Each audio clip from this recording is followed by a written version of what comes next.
Hei, mans vārds ir Gunita Lakstiņš-Skrodrēna, un šodien mēs tiekamies 52. rubrikas Darīt ir radīt, ja ne jau šī nav sērijā.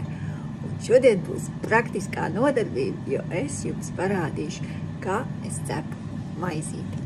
Ķeramies klāt! Tātad bļodiņā, kur ir 3 paciņas biezpienu, iesit 3 oliņas.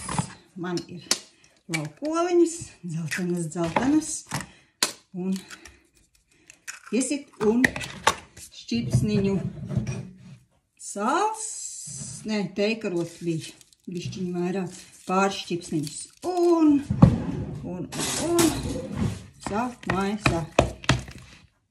Redzēt, kāds dzeltenas sanāca. Nu, tagad, kad ir samaisīts biezpiens ar olām, piebaram cepumhulveri, ēdam karoti, 50 gramu saulespuķu sēklu, 50 gramu linsēklu un 50 gramu saulespuķu sēklu. Man ir saulespuķu sēklas ar sezamas sēkliņām kopā. Un atkal visu kārtīgi samaisa. Mīkli samīcīti kukulītī. Es saslapinu rokas ar olīveļu, lai nelīp klāt.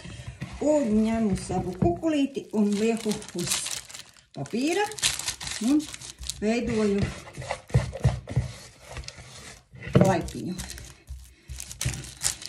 Tādu smuku garenu, vienādu uz visām pusītēm.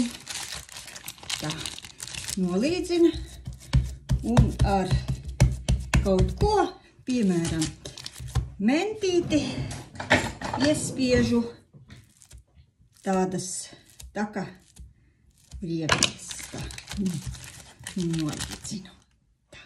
Nu, re, šāds mīlīgs kukulītis man sanāca. Ņemu aerofriteri un lieku iekšā un šauju fritierī uz 160 grādiem 30 minūtes un pēc tam uz 150 grādiem vēl 15 minūtes. To visu var darīt arī cepenē. Šaujam iekšā.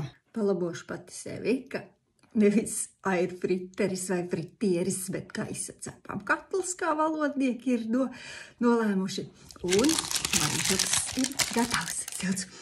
Un smaržīgs. Recepte tiešām ir ļoti vienkārša un ātri pagatavojama. Tā kā labu apetīti un čau, čau!